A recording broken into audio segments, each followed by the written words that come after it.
Vidyasagar metropolitan hall में आज भारतेर स्वाधीनता संग्राम में नारी का लोकार्पण हुआ। उस समय उपस्थित थे बहुत सारे विशिष्ट जन के साथ डीसीपी गौतम जी और साथ में उपस्थित थे महाश्वेता दी। इस पुस्तक के संपादक हैं महितोष गायन और डॉक्टर अर्णव दत्त और शुभोदीप। संपादन में शुभोदीप ने भी सहयोग किया। इस पुस्तक को आप जरूर पढ़ें, देखें। इसमें 42 लेखक है और सबने स्वाधीनता संग्राम में जिन स्त्रियों ने सहयोग किया था उनके ऊपर कुछ उद्बोधन हो गए मांगलिक उद्बोधन। धन्यवाद।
নারী কেন হঠাৎ করে এবং পৃথিবীতে সবকিছু যে সৃষ্টি, আমরা কবি কাজী নজরুলের সে বিখ্যাত লাইন, বিশ্বের যা কিছু মহান সৃষ্টি চিরকল্যাণকর, অর্ধেক তার করিয়াছে নারী, অর্ধেক তার নর। অর্থাৎ নারী পুরুষের সাঙ্গীকরণের মধ্য দিয়ে আপনার মল্লিকা সেনগুপ্তের কবিতার মধ্যে পাবেন সেই নারীর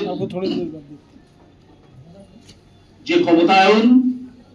আজকে বাংলার জননেত্রী মুখ্যমন্ত্রী মমতা বন্দ্যোপাধ্যায় সেই নারীর ক্ষমতায়নের জন্য সারা পশ্চিমবঙ্গে ইতিহাসের সঙ্গে সাহিত্যের অমোঘ সম্পর্ক, সেটা সবাই জানেন। সবাই না জানলেও আমরা অনেকেই জানি। অসীম দাশগুপ্তের প্রবন্ধ সামগ্রী যারা পড়েছেন, অসীম দাশগুপ্তকে জানেন। যে দেখুন, একজন ইতিহাসবিদ তার যে তথ্য সঞ্চয়নের যে পরিসংখ্যান যে ডাটা, সেটা কিন্তু সীমিত, কিন্তু একজন সাহিত্যিক অর্থাৎ তার বাক্য, তার শব্দ, বাক্য, বাঁধন শৈলী, এগুলোর মধ্য দিয়ে প্রকাশ করে। তাহলে ইতিহাস আর সাহিত্যের অমোঘ সম্পর্ক, অর্থাৎ চন্দ্র সূর্যের মধ্য এবং ডানার বাম হাতের মতো একটা ছাড়া একটা অচল। বাক্য শৈলী, শব্দ প্রকাশ সাহিত্যের ভাষা দিয়ে এটা যদি না করেন, তাহলে ইতিহাসবিদ কখনো সাহিত্য রচনা করতে পারেন না।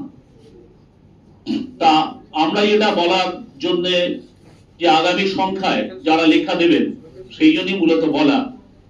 এখানে সবাই চেষ্টা করলে পারবেন, অর্থাৎ একটু গবেষণা ধর্মী লেখা, যেটা হলে মানটা উন্নত হয়। গবেষণা ধর্মী মানে আমি 44টা লেখার মধ্যে মাত্র 3টে লেখা পেয়েছি, 3টে লেখার মধ্যে সেই মানটা আছে। মানটা মানে কি, যেটা ক্রাইটেরিয়া, অর্থাৎ সাইটেশন, সূত্র নির্দেশ। ধরুন আপনি যেখান থেকে নিলেন 5টা জিনিস, একটা বিষয় নিয়ে প্রবন্ধ লিখলেন, দেভাগান নারী। ধরুন আমি একটা কথা বলছি, দেভাগান নারী নিয়ে একটা প্রবন্ধ লিখছেন। এইবার কোন কোন বই, প্রাইমারি সোর্স, সেকেন্ডারি সোর্স, ওসবগুলো যাবো না, গবেষণার মধ্যে আমি যাচ্ছি না। কোথাও থেকে সোর্স পাচ্ছেন, নিজের শুধু মতো অন্য জায়গা থেকে, তাহলে তো দেখবেন হয়তো অন্য জায়গা থেকে টুকে দিয়েছে। এইবার সোর্স নিলেন, পাঁচটা জিনিস মেনটেন করবেন শুদ্ধ নির্দেশে, মানে কোথা থেকে নিচ্ছে তার কোরটা বসা এবং বডিতে বসানো। ধরুন তেভাগান নারী, ধরুন আমি তেভাগানের উপরে করিনি, আমি কৃষক আন্দোলনে কাজ করেছি, যেমন ডায়মন্ড হারবারে কাজ দিতে ওখানে ছিলাম ক্ষেত্র শ্রমিকা, সেখানে ওখানে একটা সূত্র নির্দেশ, ক্ষেত্র শ্রমিক মানে সাক্ষাৎকার, অর্থাৎ 7 দিন ছিলাম। সাক্ষাৎকারটা কিভাবে হয়, ক্ষেত্র সমীক্ষা বলা হয় এটাকে, ফিল্ড ওয়ার্ক অর্থাৎ ক্ষেত্র সমীক্ষা। স্পটে গেলাম, সেখানে সেই তেভাগার সময় যারা যারা বেঁচে ছিলেন তাদের কথা, যেমন খগেন দাস, তার বয়স 110, আমি যখন গিয়েছিলাম 2015-তে, তখন ওনার বয়স ছিল 110 বছর। উনি তখনও কিন্তু চা খাচ্ছেন, কথা বলছেন, লাঠি ভর। आज जो आपने किताब का लोकार्पण किया है, नारी और भारतेर स्वाधीनता संग्राम, तो इसके ऊपर आप क्या बोलना चाहते हैं? दर्शकों को बताएं, आप बांग्ला में बोलिए, हमें कोई असुविधा नहीं। অ্যাকচুয়ালি আজকে আমরা যদি দেখি যে আমাদের যে ইতিহাসের যে নির্মাণ, সেই ইতিহাসের নির্মাণে বাংলা এবং বাঙালি যে মহিলারা, সে কলেজ পড়ুয়া মহিলা হোক কিংবা একজন খুব সাধারণ গৃহবধূ কিংবা বৈধব্য পালন করা একজন মহিলা, তারা কিন্তু বিপ্লবী হয়েছেন। বাংলার যে স্বাধীনতা সংগ্রামের যে অগ্নিমঞ্চ, সেখানে তারা কিন্তু ঝাঁপিয়ে পড়েছেন। সেই খুব সাধারণ যে নারী, সেই সাধারণ নারীদেরকে নিয়েই আজকে আমাদের যে এই বই, স্বাধীনতার সংগ্রামের যে ইতিহাস, সেই ইতিহাসের প্রায় 40 জন লেখককে নিয়ে আমরা এই বই ফিউচার ফর নেচার ফাউন্ডেশনের পক্ষ থেকে আমরা ভারতের স্বাধীনতা নারী ISBN একটি বই আমরা প্রকাশ করলাম, এবং এটা প্রথম খণ্ড। আগামী দিনে আমরা আরো গবেষণামূলক যে ঐতিহাসিক দলিল আমরা তুলে ধরব, কারণ আমরা বিশ্বাস করি। किसी का नाम बोल सकते हैं किस किस को आपने इस किताब में स्थान दिया है? ননিবালা দেবী একজন হচ্ছেন আমাদের অন্যতম চরিত্র এবং প্রথম ব্রিটিশের খাতায় নাম লেখানো একজন মহিলা বিপ্লবী, যিনি কিনা ভারতের ইতিহাসে প্রথম মহিলা বিপ্লবী রেজিস্ট্রার্ড, এবং সেই জায়গাতে তার জেলবন্দি জীবন, তার কাশির জেলে তার উপরে যে নির্যাতন, সেই সমস্ত কিছুই বইয়ের মধ্যে কিন্তু তুলে ধরা হয়েছে। Thank you sir. आपका नाम और? मेरा नाम Shubhradeep Ghosh, future for nature secretary, future for nature foundation. धन्यवाद। आज आपने जो किताब प्रदर्शित की है, मतलब लोगों तक पहुंचाने की जो चेष्टा की है, स्वाधीनता संग्राम की नारियां, तो इसके ऊपर आप क्या बोलेंगे? একটাই কথা বলার, এই ভারতের স্বাধীনতা সংগ্রামে নারী এই গ্রন্থটি যৌথ সম্পাদনা করেছি আমি এবং ডক্টর মহিতোষ গায়েন, এবং এই বইটার মধ্য দিয়ে ভারতবর্ষের যে নারীদের ভূমিকা স্বাধীনতা সংগ্রামের ক্ষেত্রে, আজকে যে আমরা ত্রিবর্ণ রঞ্জিত পতাকা দেখতে পাই, আমাদের জাতীয় পতাকা, তার পেছনে কত রক্ত, কত পরিশ্রম সেই নারীরা করেছেন। ননিবালা দেবী থেকে শুরু করে, দোকরিবালা দেবী থেকে শুরু করে, মাতঙ্গিনী হাজরা থেকে শুরু করে, সে সকল কিছু নিয়েই কিন্তু আজকের এই বইটি প্রকাশ হয়েছে। এবং এই বইটি প্রকাশ করার ক্ষেত্রে প্রিন্টিং পার্টনার বর্ণাক্ষর সাহিত্য প্রকাশন এবং বঙ্গভূমি সাহিত্য পত্রিকা সহযোগিতা করেছে, আর ফিউচার ফর নেচার ফাউন্ডেশনের উদ্যোগে করা। এবং সব থেকে বড় কথা হচ্ছে আমাদের বিদ্যাসাগর মেট্রোপলিটন কলেজও হেল্প করেছে। এই হচ্ছে বিষয়। আপনার নাম? ডক্টর অর্ণব দত্ত, আমি এডিটর এই বইটার। Thank you. এই বই প্রকাশনা হয়েছে আর উদ্বোধনী হয়েছে, আপনি তার উপরে কি বলতে চান? অ্যাকচুয়ালি আজকে যে বইটা মানে প্রকাশ হয়েছে, এই বইয়ের মূল বিষয়বস্তু হচ্ছে ভারতের স্বাধীনতার পেছনে নারীদের ভূমিকা।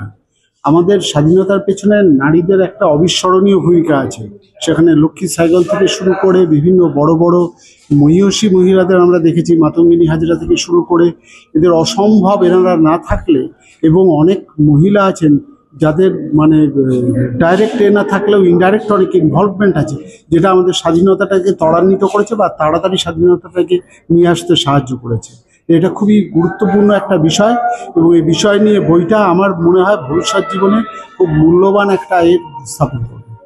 আপনি সম্পাদককে কি বলতে চান, যে সম্পাদনা করেছে এই বই, তাদেরকে কি বলতে চান? সম্পাদকের প্রতি আমার শুভেচ্ছা রইল। বইটা এখনো পড়ে দেখিনি, আমি বইটা পড়ে দেখি, যদি বিশেষ কিছু থাকে, আমার সাজেশন থাকে, নিশ্চয়ই ওনাকে জানিয়ে দেবো। ধন্যবাদ স্যার। আপনার নাম, ডেজিগনেশন? আমি গৌতম কুমার দাস, আমি কলকাতা পুলিশের ডেপুটি কমিশনার। Thank you. आज जो किताब लोकार्पण हुआ, उसके ऊपर आप क्या बोलना चाहेंगे मैम? देखिए, ये जो काम है ये एक रिसर्च वर्क है सभी का, तो मैं लकी हूँ कि उसमें मेरा भी एक राइटिंग मतलब वहाँ पे भी प्रिंट हुआ है। तो ये किताब इतना मतलब वैल्यूएबल है। वैल्यूएबल मैं बोल रही हूँ कि इसका जो मान, इसको पढ़ के बहुत कुछ नॉलेज लोग अचीव कर सकते हैं। खासतौर से हिस्ट्री ऐसे भी बहुत ही इंटरेस्टिंग सब्जेक्ट है।